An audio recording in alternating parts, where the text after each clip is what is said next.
আসসালামু আলাইকুম প্রিয় দেশবাসী। আমরা আসলে ফ্যাসিস্ট সরকারের গবেষণা নিয়ে আছি। এই সরকারের অত্যাচার নিপীড়ন গত 15 বছর আমরা সহ্য করছি। 16 বছর। ঠিক আছে, আসলে এভাবে চলতে পারে না একটা দেশ। মানে আমরা একটা সময় জানতাম সবাই যে ইগো মানুষকে ধ্বংস করে, এই ইগোই তাদেরকে ধ্বংস করছে। সে হয়তো ভাবছিল 15-16 বছর বাংলাদেশটা আমারই তো, আমি যা বলি তাই, যখন যা করি তাই, সেনাবাহিনী আমার, পুলিশ আমার, বাংলাদেশ আমার। এতগুলো ছাত্র যে মরল, ঠিক আছে, তাতে তার কিছু যায় আসে না। সে কি বলল, 3-4 দিন পরে বলতেছে আমি তোমাদের কি কি দাবি আছে তোমরা আসো বলো, তোমাদের জন্য আমার গণভবন দরজা খোলা আছে। আরে দরজা তখন কেন খোলা থাকবে? আগে কি করছেন আপনি? না না, বিষয়টা হলো গণভবনের দরজা খোলা আছে, পোলাপাইন গেল, তারপরে হেরো তো বুঝা পেল না, গেল কই? না ঠিক আছে, সেটা তো পরের অপশন, ঠিক আছে। আচ্ছা, উনি মূলত এটাই ভাবছিল, ধরো বাংলাদেশে আমি যা বলি তাই তো হয়, আমি যা করি তাই তো হয়। কিন্তু আসলে কিন্তু না, উনি এটা ইগো দেখাইছে। দূর বাচ্চা পেলাবানের সাথে আমি কি বলবো। কিন্তু ইগো যে মানুষকে ধ্বংস করে, এটা তার একটা জলজন্ত প্রমাণ। এটা কোরআন হাদিসের কথা। ইগো দেখানো যাবে না। মানুষ সবই সমান। আল্লাহ পাক হাসিনাকে 4-5টা মাথা দিয়া সৃষ্টি করে নাই, আর আমাকে 10টা মাথা দিয়া সৃষ্টি করে নাই। সবার একটাই মাথা। ও ভাবছে যে ধরো এই সারা দেশে যত কোটি মানুষ আছে তার চাইতে বেশি মাথা আমার একলার। খুব বুদ্ধি নিয়ে চলতো, কিন্তু বেশি বুদ্ধির কারণে লাস্ট পর্যন্ত তার বাংলাদেশ থুইয়া অন্য রাষ্ট্রে যা পলাইতে হয়েছে, এবং সেখানেও তাকে নাকি থাকতে দিচ্ছে না। করোনা ভাইরাসের মতো পরিণত হয়েছে তার এখন। তারপর এই যে তার জন্য যে আমাদের বঙ্গবন্ধু শেখ মুজিবুর রহমানের ভাস্কর্য গুলা ভাঙ্গা হলো, তার সম্মানহানি হলো। সে কিন্তু দেশের জন্য যুদ্ধ করছে এবং আমাদেরকে একটা স্বাধীনতা আইনা দিচ্ছে। এক মিনিট, জি জি জি জি, আপনার কথা। হ্যাঁ, তার মেয়ের কারণে এই শোনো, কুসন্তান 10টা থুইয়া যাওয়ার লাগে না, একটা। হ্যাঁ হ্যাঁ, এইটা আমি বলতেছি গাজী সাহেব, বলি আপনাকে। সেটা হলো ওই যে মানুষ বলে না যে আপনি যদি কিছু দান করে থুয়া যান, অর্থাৎ আপনি মসজিদে যদি একটা ফ্যান দান করেন, সেটা সদগায়ে জারিয়া হিসাবে কবুল হয়। অর্থাৎ এই ফ্যানের বাতাস যতদিন মুসল্লি খাবে ততদিন আপনার আমল নামায় নেকি লেখা হবে। আর যদি আপনি কোথাও মানে কোনো কিছু খারাপ কোনো কিছু কইরা থুয়া যান, খারাপ টাকা, অর্থাৎ আপনি একজনের কাছ থেকে ঘুষ নিয়ে অর্থ উপার্জন করে থুয়া গেছেন, সেই অর্থ আপনার সন্তান যখন ভোগ করবে, আপনি কবরে থাকলে যতদিন ওই সন্তান বা আপনার নাতি নাতকুর সেই অর্থ ভোগ করবে, ততদিন আপনার কবরে মানে গোরাজাপ হইতে থাকবে। বিষয়গুলো এরকম। তো আসলে উনি বঙ্গবন্ধু, সে একজন ভালো লোক ছিল। সে ভালো লোক এমন একটা জিনিস বাংলাদেশে থুইয়া গেছে, ঠিক আছে, সে জিনিসের কারণে আজ তার নিজের একটা ভাস্কর্য যেটা তৈরি করা হয়েছে, ঠিক আছে। আমি তার শ্রদ্ধার সাথে বলি সে ভালো লোক ছিল, আবারও বলি সে ভালো লোক ছিল, কিন্তু সে এমন একটা জিনিস বাংলাদেশে থুইয়া গেছে যে কারণে তার মূর্তিটাকে হাতুর শ্রেণী দিয়া পিটাইয়া পিটাইয়া ভাঙতে হয়েছে লাস্ট পর্যন্ত। আপনার বুদ্ধি ভালো। আমি দেখছি বাংলাদেশ সশস্ত্র বাহিনীও এটা ভাঙ্গায় সহযোগিতা করছে জনগণের সাথে। এই ব্যাপারে আসলে ওনারা তো মানে মূলত আসলে আওয়ামী লীগের অত্যাচারে ভিতরে ভিতরে মানুষের কলিজা পুইরে আঙ্গার হয়ে গেছে প্রত্যেকটা মানুষের, কিন্তু কেউ কিছু বলতে পারেনি। অর্থাৎ আমাদের কোনো বাক স্বাধীনতাটা ছিল না, সেটা সে কাইরা নেছে। যেখানে কথা বললে উনি পুলিশ পাঠায় দিয়া ধরে নেওয়া যায়, ঠিক আছে। তো এই কারণেই মানে এমন একটা পরিস্থিতি আমাদের ভিতরে আসছে, আমরা ভিতরে ভিতরে পুইরে গেছি কিন্তু প্রকাশ করতে পারি নাই কেউ, ঠিক আছে। এই কারণে আজ এই অবস্থা আমাদের দাঁড়াইছে আর কি। আমি এমনও 2-1 জনের লগে কথা বলছি, তারা বলছে যে এই সরকার পতনের জন্য আমরা নফল নামাজ পড়ে দোয়া করছি। বহুত লোক আছে এরকম, বহুত লোক আছে। আর বাংলার এমন কোন জায়গা নাই যে জায়গা থেকে শেখ হাসিনা ও বঙ্গবন্ধুর পোস্টার ভাস্কর্য নামাইয়া ভাঙচুর পোড়ায় না ফালাইছে। এটা একটা নজিরবিহীন ঘটনা বাংলাদেশের জন্য। শেখ মুজিব না, এটা হলো কি, যেমন কর্ম তেমন ফল। আমি এমন কিছু কেন করব যে আমার নিজের জন্মভূমি থুইয়া মানে পলাইতে হবে অন্য দেশে? কেননা আমি কাজ করার সময় আমার মনে ছিল না আমি কি করতেছি। তারপর শেখ হাসিনা পলাইয়া যাওয়ার পর আমরা দেখেছি সংবাদ মাধ্যমে, মিডিয়ার মাধ্যমে যে তার বাড়ি থেকে অনেক গুপ্ত লাশ যেগুলো গণকবর গণকবর। দেওয়া হয়েছে জানাজা ছাড়া। ঠিক আছে, তাদের পরিচয়ও এখন পর্যন্ত শনাক্ত করা হয়েছে কিনা আমি দেখি নাই। এটা তো তার কাছে একটা ছোট্ট মামুলি বিষয়, আপনি বুঝেন না টোটাল বাংলাদেশ তো। এই হত্যার বিচারগুলা কি হবে না হ্যাঁ বাংলাদেশে? অবশ্যই হবে, অবশ্যই হবে। একটা পাপ যদি আপনি করে থাকেন আপনার প্রায়শ্চিত্ত করতেই হবে, ঠিক আছে। মাত্র মাত্র 2 কোটি টাকার জন্য বেগম খালেদা জিয়ারে সে কি অত্যাচারটা না করলো, সারা জাতি দেখছে, সারা বিশ্ব বিশ্ব দেখছে। তাও তো আবার আর মিথ্যা সে মামলা। যে তাও তো সেটা মিথ্যা মামলা ছিল, সেটা তো সত্য কোনো মামলা ছিল না। না, তা মিথ্যা মামলা দিয়ে এরকম অসংখ্য লোকরে সে আয়না করে আটকে রাখছিল। আজকে নিউজে দেখলাম যে সালাউদ্দিন সাহেব নাকি, সঠিক আমার নামটা খেয়াল আসছে না, আয়নাগর থেকে অনেকেই মুক্তি পাইছে। অনেকে মুক্তি পাইছে। তো এই আয়নাগরটা ছিল একমাত্র হাসিনার নিজের ক্ষমতা ধরে রাখার জন্য।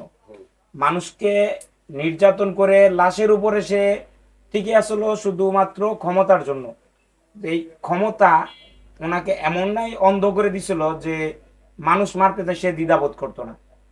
এবং সে ডিবি হারুনের দিয়া অনেক অনেক খুন করাইছে, সেটা পুলিশের সিপাহীরা বলছে, আমরা অনেক মিডিয়াতে শুনছি। আচ্ছা, ডিবি হারুনের বিষয়টা হইলো গিয়ে, ডিবি হারুন না মিডিয়াতে আসছিল, তারপরে কিন্তু ডিবি হারুন রে, সে ছিল একজন এসআই, এসআই থেকে সে এখন ডিবি প্রধান হয়ে হ্যাঁ গেছে। 6 ধাপ, সে 6টা ধাপ। আমাদের গাজীপুরে সে সে আমাদের গাজীপুরে একজন এসআই ছিল। এসআই ছিল না। ডিবি হারনের বিষয়টা আমি একটু বলি আপনাকে। উনি হলো আপনার আপনার যেমন প্লে, অর্থাৎ বড় ওয়ান ছোট ওয়ান যে একটা ক্লাস আছে না, সেই ক্লাসের থেকে উনি এসএসসি পরীক্ষায় পাশ করে ফেলাইছে একবারে। মাঝখানের যে ক্লাসগুলো আছে ওইগুলো ডিবি হারনের করতে হয় নাই, এগুলা তাকে ওই মানে টাইনা ধইরা উপরে নিয়ে উঠানো হয়েছে যে তুই এখানে থাক, যা খুশি কর, কিন্তু আমাকে একটু দেখিস। বিষয়টা এরকম হয়েছে আর কি, ঠিক আছে। যে খেলা হবে ওবায়দুল কাদের, ও খেলা হবে, খেলা আচ্ছা হবে। খেলা হয়েছে তো, এমন খেলাই আমরা খেলেছি লাস্ট পর্যন্ত, ঠিক আছে। বোল্ড আউট একদম, ঠিক আছে। বিশ্বের ভিতরে এই প্রথম বাংলাদেশের কোন প্রধানমন্ত্রী পলায়া শাসক পলায়া বাংলাদেশ ত্যাগ করছে, তাও জাতি দেখছে, তাও জাতি দেখছে। বিষয় হলো বাপের গোটা খুঁজতে যায় নিজের গোটাই আর খুঁজা পায় না তাই না? না, বাপের কোটা খুঁজতে যে নিজের কোঠাটাই মানে বিলুপ্ত হয়ে গেছে এখন। এখন এখন ছাত্রদের এই বিজয়ে, ছাত্রদের এই বিজয়ে আমরা তাদেরকে সামনের যে প্রজন্মগুলো আছে তাদের এই স্বাধীনতার যুদ্ধটা অবশ্যই অবশ্যই আমাদের সবার মনে রাখতে হবে। বাংলাদেশ তো আবার স্বাধীন হয়েছে নতুন করে, যেটা 5ই অক্টোবর। 5ই অক্টোবর জি। সূত্রপাত কিন্তু 1 জুলাই। পহেলা জুলাই থেকে এই পর্যন্ত আমরা 5ই অক্টোবর আইসা বাংলাদেশ স্বাধীন করতে পারছি, মুক্ত হাওয়া নিচ্ছে এখন। এখন প্রত্যেকটা মানুষের বাক স্বাধীনতা আছে, সে যে যেখানে কথা বলতে পারবে এখন। এই যে গণভবন, সংসদ ভবন, বিভিন্ন নেতাকর্মীর বাসায় যে লুটতরাজ হয়েছে, এ ব্যাপারে এগুলা মূলত কোনো স্টুডেন্ট বা ছাত্ররা এগুলা করে না। এগুলা এগুলা করে না। কিছু দুর্বৃত্ত এগুলা যারা আমি বলি আপনাকে, এগুলো হলো কারা করছে, যারা আন্দোলনের বিপক্ষে ছিল। ছাত্ররা যে আন্দোলন যে দাবিটা জানাইছে, ঠিক আছে, এই আন্দোলনের বিপক্ষে যারা ছিল তারা এই লুটতরাজ গুলা করছে। এগুলো আসলে ছাত্ররা কেউ করে নাই, এটা আমি বিশ্বাস করি না। এখানে বেশি একটা অংশ আছে টোকাই, বেশি একটা অংশ আছে টোকাই, তারাও কিন্তু মালামালগুলা বেশি হ্যাঁ বেশি নিছে, আমরা যেটা দেখতে পারছি আর কি মিডিয়া। যেরকম বললেন যে একটা টোকাই, টোকাই তার ভিতরে তো কিন্তু হিতাহিত জ্ঞানটা নাই। সে তো টোকাই, তো টোকাই। সে যদি সুস্থ থাকে, সে আপনি কথা বলেন যে টোকাই, যে এই মালগুলা লুটপাট করছে, সে জন্মগতভাবে টোকাই। টোকাই না হলে দেশের সম্পদ এভাবে ধ্বংস করতো না। আপনি যে লুটপাট, শুধু আপনি গণভবন না দেখেন, অনেক আওয়ামী লীগের এমপি মন্ত্রী আছে, তাদের বাড়িতে আগুন দেওয়া হয়েছে, জ্বালাপোড়া করা হয়েছে, লুটপাট করা হয়েছে। এই দুর্বৃত্তরা আসলে সবসময় দেশের শত্রু। আসলে এখন বিষয়টা হলো কি, আমি চাচ্ছি এরকম যে আসলে আমরা বাংলাদেশে কোন সরকার দল গঠন করবে সেটা আমি জানি না, ঠিক আছে, সেটা নির্বাচন বলে দেবে আসলে কে আসবে।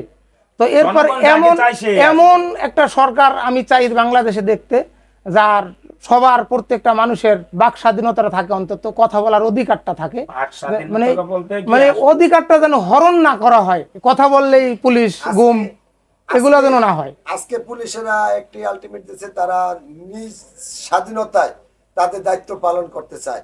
এটা কি এই বাংলাদেশের কোনো এই রাজনীতি অ্যাকচুয়ালি কি পুলিশ যে বললো যে নিজ স্বাধীনতায় সে কাজ করতে চায়, পুলিশের বিগত দিনগুলো আমরাও দেখছি যে স্বাধীনতা পাইলে পুলিশ কি করতে পারে। হাসিনা তাদেরকে স্বাধীনতা দিয়ে দিয়েছিল না, লুটপাট, হ্যাঁ। খুন, গুম, এই পুলিশের মাধ্যমেই সব করানো হয়েছে। তো পুলিশদের স্বাধীনতা দেওয়া হবে এরকম যে মানুষের বাক স্বাধীনতা কেড়ে নিতে পারবে না, সে কোনো দলের নিয়ন্ত্রণে থাকবে না, কিন্তু জনগণের নিয়ন্ত্রণে থাকবে। জনগণের উপর দিয়ে গিয়ে জনগণরে অযথা হয়রানি বা মারধর করতে পারবে না, বা ঘুষের মাধ্যমে মানুষকে ছেড়ে দেবে বা ঘুষ খেয়ে আরেকজনকে ফাঁসিয়ে দেবে, এরকম কাজ যাতে না করতে পারে সেটাই কামনা আমাদের। আজকে দেখেছি আমরা ঢাকা পুলিশ মাইরা উপর দিকে ঠ্যাং দিয়ে নিচের দিকে হাত দিয়ে ঝুলিয়ে রাখছে।